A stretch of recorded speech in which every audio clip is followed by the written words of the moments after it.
Hello team, welcome to another ATP Geopolitics video with myself, Jonathan MS Pearce. This is a Ukraine news update, kind of a second part, but it's almost an addendum to the first part for today. I am in a public place, in an airport, and so the sound will be pretty screwed. I've got a different headset. Well, it's the same headset. I'm using a microphone from the headset, and also there's a heap of background noise. So if you can handle it, then well done. And if you can't, I'm really sorry. Anyway, we're going to go through the where we normally start, the Ukrainian general staff figures for the Russian losses for the day before. All the usual caveats apply. You can find them in the description to the video below. And we have a massive day in a couple of these categories, particularly the personnel. Personnel losses over 1,020 is huge. Not the biggest we have seen, up to 1,380 when it's been catastrophic for the Russians, but this is over 1,000, which traditionally, I say traditionally, nearer the beginning of the war, the first year and a half of the war, that would have been a record number. The 17 tanks is a tough day for the Russians in that category, and 35 armored personnel vehicles is a huge number. I think the Russians have been attacking to lose those tanks and APVs. That doesn't surprise me because there are a number of places where they might have the wind behind their sails and think they could be onto something, with the Ukrainians in a very difficult defensive position with a lack of ammunition, a lack of troops, and really sort of holding on desperately. 18 artillery systems is not the biggest number, but it's still going to be significant. So those numbers across those four categories are useful for the Ukrainians. We have one anti-aircraft warfare system, which is good, and 41 vehicles and fuel tanks, no cruise missiles and drones. That's probably from the last two nights, really. 41 vehicles and fuel tanks and 10 pieces of special equipment. So very high counts on both of those categories, vehicles and fuel tanks being hit significantly, adding to logistical woes for the Russians. If we look at Andrew Perpetua's loss statistics, as he is the mapper that I refer to a lot, that survey him and his team, survey all the socials, see what they can find. And we have here a ratio that's probably about 3 to 1, 3.5 to 1 in Russian to Ukrainian losses, and that's something that's going to be beneficial for the Ukrainians for sure. So let's have a look at these. The Ukrainian losses here, we have a piece of electronic equipment, old howitzer, T-64 tank, a Bradley has been abandoned there, and then the rest are civilian vehicles. So there's not really high-level value losses there.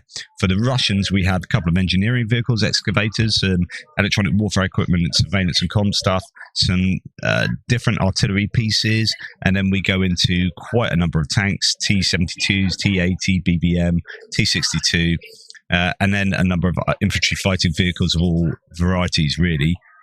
Well, actually, no BMP-3 there, but nonetheless, BMP-2s and 1s and BTRs, and then some APCs and civilian vehicles. So nothing like hugely significant. It's just a case of mass. The Russians have a quantity of losses that is problematic for them, and it's another good day for the Ukrainians, I would wager, across both the general staff figures and Andrew Perpetua's stats. Right, moving on, just to confirm, Ministry of Emergency Situations of the so-called Luhansk Republic, People's Republic, Alexei Poteleshchenko was killed in the attack on the Adriatica cafe bakery in Lysychansk. He was one of the many sort of high-ranking officials that perished in that strike, that HIMARS strike on that cafe. Apparently it was one of their birthday parties, and there was a number of people meeting there. Of course, in order for something like that to happen, there's got to be some intelligence leaks, which is good news for the Ukrainians. Right, then we have, this is just a bit of footage of some destruction here.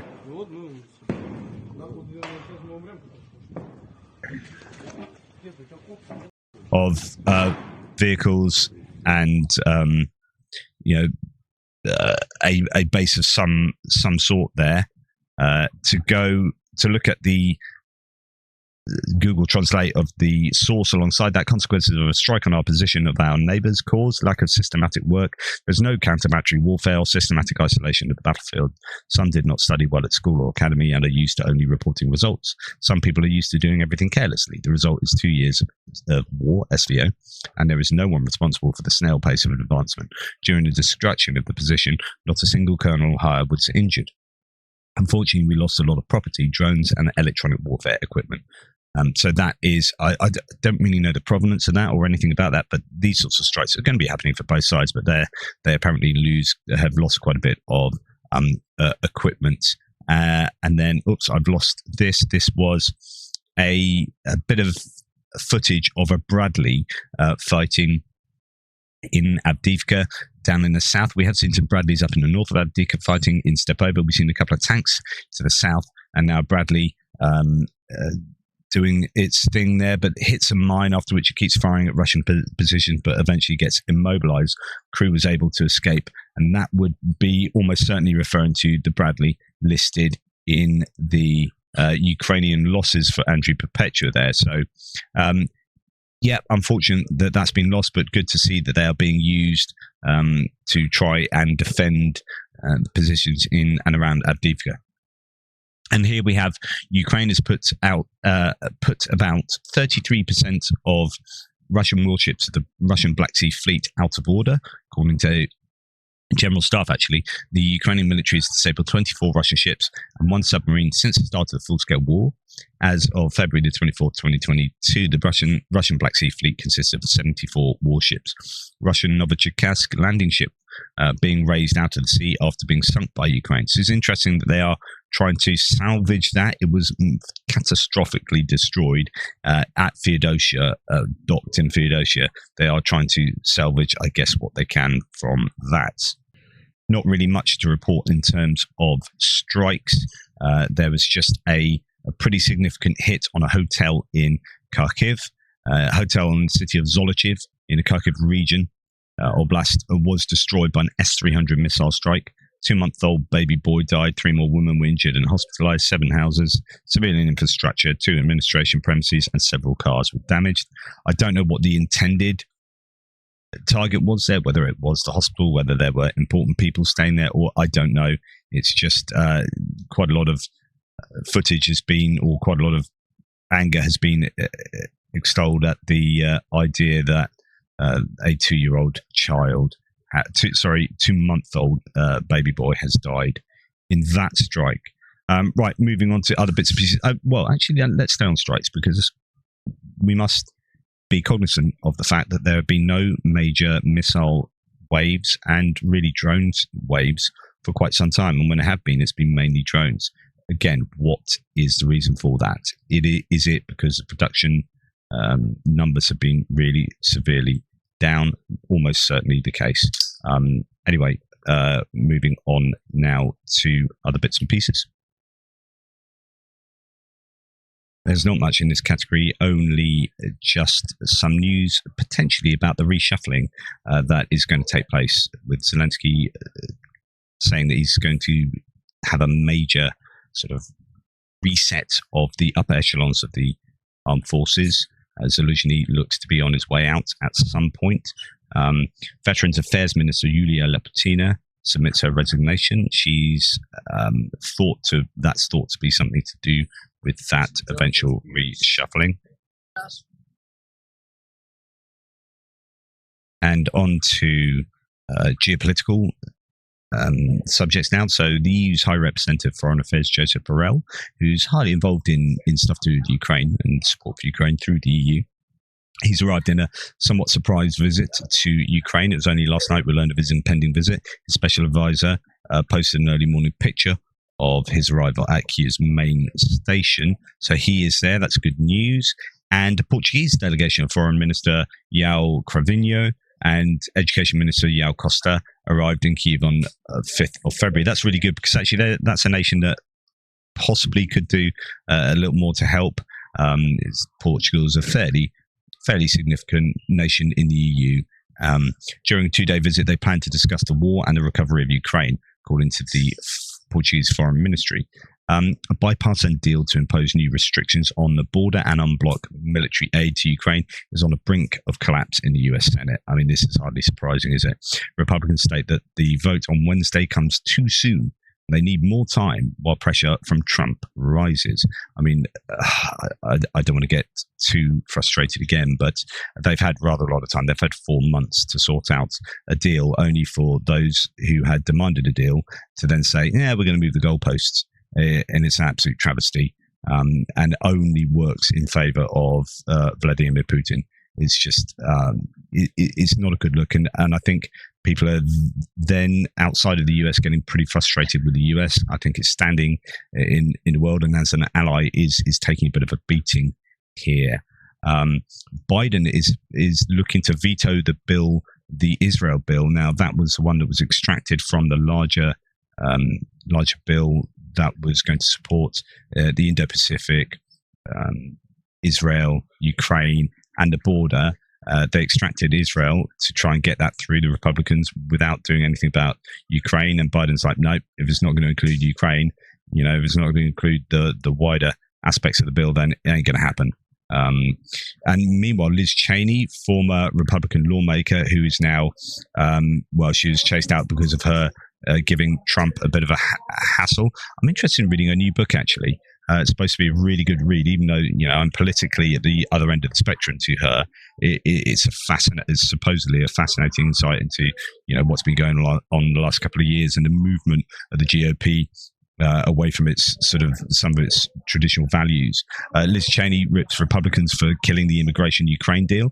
Quote, on Trump's orders, Republicans in Congress are rejecting the border security deal, abandoning America's allies in Ukraine. Trump and the GOP are losing the war on purpose in an inexcusable betrayal that will strengthen America's enemies for years to come. And, when you find yourself nodding your head in agreement with Liz Cheney as someone who's been previously diametrically opposed, something weird is going on in US politics. Congressional Republicans, says Elliot Cohen, and Elliot Cohen is someone you need to pay attention to. So he's the chair of the CSIS, so strategic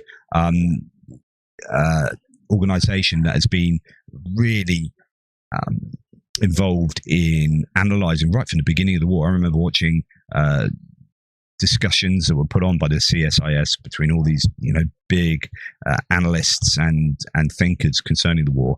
Right at the beginning of the war, right throughout the war, they've been really good resource. Well, he's now come out and said congressional Republicans taking orders from Trump to block the border Ukraine-Israel deal had blood on their hands, cowardice and a disgrace. I mean, I keep talking about this because it is still obviously incredibly relevant, but it's also riling an awful lot of people that we need to take notice of. New York Times reports that Russia is possibly helping North Korea access international financial systems. Russia has likely helped North Korea unblock frozen funds and otherwise worked to connect the country with international financial institutions it has long been shut out of, according to the NYT report on the 6th of February, citing unnamed sources in Western intelligence, that being today. Okay, and then I normally do this one before the geopolitical segment, but hey ho, I've already done one of these this morning, of course. This is the military aid and equipment segment. So the EU and the IFC is to mobilize over $530 million for Ukraine's private sector recovery. So again, making funds available so that the country can still keep operating. And then this was a drone I mentioned yesterday. Didn't have too much detail on it yesterday. There's a bit more here today. This is a Skylab UA drone, part of Brave One, unveils the Shulika, the company unveils the Shulika Mark 6 drone. So it's a strategic strike drone with precision and superior night vision. With a 10-kilometer range, 6-kilogram payload. So that's quite a payload it can take. And so if you think of the FPV drones that take those RPG-7 warheads, they are about 2.5 kilogram load. So this can take, over double that. And resistance to electronic warfare. That's obviously super important. It receives positive feedback from defense forces for its tactical significance, especially in nocturnal operations. The drone is undergoing NATO codification with plans to enhance its AI system and cameras for better target identification and course adjustments. So lots of innovation going on in that sector, of course. Paris and Kiev are finalizing preparations for French President Emmanuel Macron's visit to Ukraine, focusing on an agreement for France to supply Mirage 2000D multi-role fighter jets.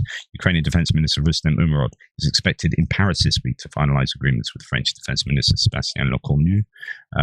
the original plan involved transferring 6 aircraft, but the number has now been increased to 12. France is also seeking missiles and training solutions, possibly involving contributions from allied countries in the Ramstein format, such as Canada and the US. This is mental. This is really, really good news. There was talk about this previously, and then when Alexei Reznikov was in charge of the armed forces, he said, no, actually, we're scaling it back to 2 airframes. Our primary one will be the F-16, and then we'll look at the Gripen. Too many will be too confusing, too much of a logistical footprint, so on and so forth. But actually, I think it's a realization they would just really need some planes pretty soon. And the Gripens, until Sweden get into NATO, which is being held up by Hungary at the moment, it's unlikely that Gripen's going to be super forthcoming, and there aren't that many of them. Mirages have been around for quite some time. The Mirage 2000T will be perfectly decent airframe to utilize. And so, goodness me, to suddenly get numbers like 12, France looking to get 12. Of course, France, this is to the advantage of France. This isn't, again, as I always say, it's not charity. This is about, offloading old bits of kit, but also getting Ukraine into the French arms ecosystem. So that will eventually be about spending money on French systems going forward. So, of course, France are going to be wanting to see Ukraine using French stuff. And then another Null Reports piece here saying France intends not only to increase the financing of aid to Ukraine, but also to expand the range of weapons provided.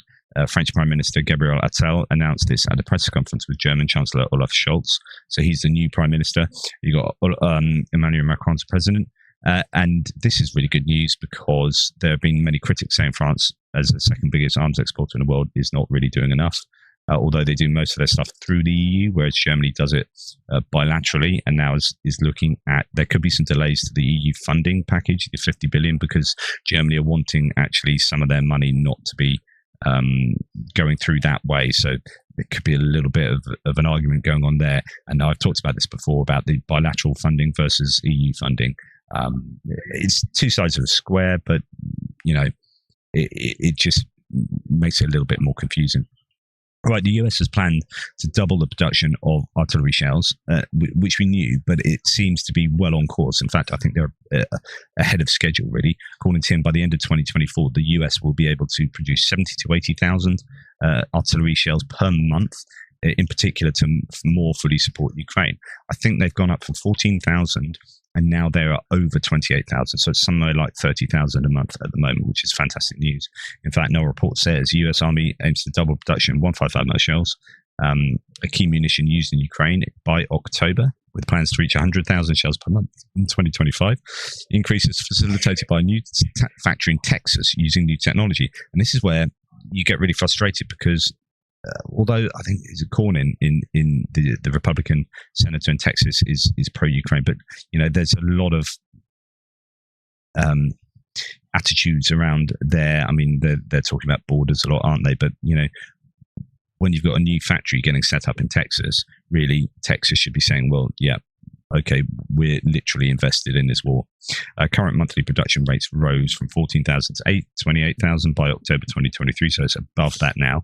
US seeks to meet Ukraine's ammunition needs amid Russia's invasion, but congressional approval for a Ukraine aid bill, including $3.1 billion for munition production, which of course in the US is crucial for achieving that target. And then finally for today, Howard Buffett, and I talked about him previously, is giving $500 million of his own money. Well, it's just been split up here, just a little bit more detail. He gave $150 million of his own personal money in 2022, and then 2023, another $360 million, I believe, for Ukraine. So just quite incredible that these people with a lot of money are able to do a lot of good, and often more than entire countries. So that's the importance of getting someone like this on side. It would be absolutely amazing to get Elon Musk on side, but unfortunately he's resorting to douchebaggery. Such is his predilections. Right. Thank you very much. Take care. This will be the last one of this kind of video for some time due to obviously extenuating circumstances. It'll be more a case of giving you sort of daily updates with regard to my experiences within the country, And yeah, it'll be what it is. Who knows what the schedule's going to be and what the sort of content I'll be able to push out will be as well. But thanks so much for your continued support. Really appreciate that. Take care.